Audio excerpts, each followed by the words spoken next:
জুবিনক কৈছিলোঁ নলবাৰীত যে তই যে 6 লাখ 7 লাখ টকা ডিমাণ্ড কৰ যদি পৃথিৱীখন নাথাকে ক'ত ডিমাণ্ড কৰিবি মই আজি অসমীয়া বুলি মই ইয়াত গৌৰৱ অনুভৱ কৰোঁ জুবিনকো কৈছোঁ বৰষাৰাণীকো কৈছোঁ সেইকাৰণে সংবাদ মাধ্যমৰ জৰিয়তে অকল আনৰ কথাটো প্ৰকাশ নকৰি নিজেও গছ গছনি ৰুব লাগিব পৰিয়ালবৰ্গলৈ মোৰ শুভেচ্ছা জনালোঁ আৰু মই যাতে আপোনালোকৰ সংবাদ মাধ্যমৰ জৰিয়তে মই বিশ্ব দৰবাৰলৈ ওলাইছোঁ গ'লোঁ সেইকাৰণে আপোনালোকৰ এতিয়া এই পৃথিৱীক ভাল পাবলৈ শিক্ষা নীতিটো বহুত দৰকাৰ হৈছে আমাৰ বিশ্বৰ পাঠ্যক্ৰমত নাই মানে কোনো এখন দেশৰ নাই পৃথিৱীক ভাল পোৱাটো সেইকাৰণে পৃথিৱীক ভাল পাবলৈ মই আজি অসমীয়া বুলি মই ইয়াত গৌৰৱ অনুভৱ কৰোঁ জুবিনকো কৈছোঁ বৰষাৰাণীকো কৈছোঁ বৰষাই যেতিয়া কপৌ ফুলটো খোপাত মাৰি আহিছে বিহু নাচিবলৈ দৰঙত তেতিয়া কৈছিলোঁ এই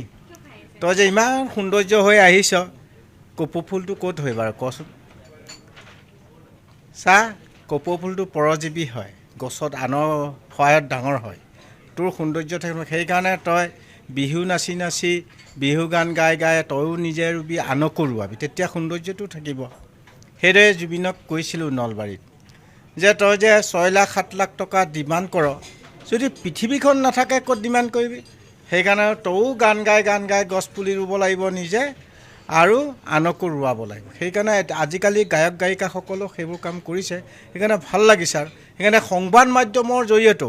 অকল আনৰ কথাটো প্ৰকাশ নকৰি নিজেও গছ গছনি ৰুব লাগিব আৰু বিশেষ সময় নাপালেও জন্মদিনত আগত কেক কাটিছিলা এতিয়া কেকৰ বদলি এজোপা গছ পুলি ৰুব লাগিব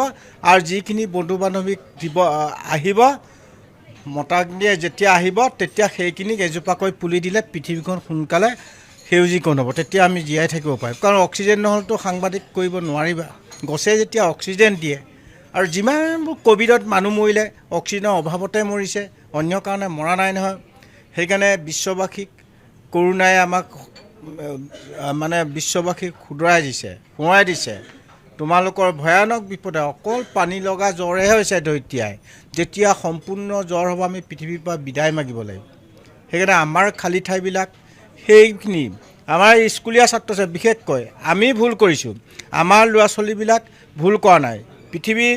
780 কোটি মানুহৰ ল'ৰা ছোৱালী মোৰে সেইকাৰণে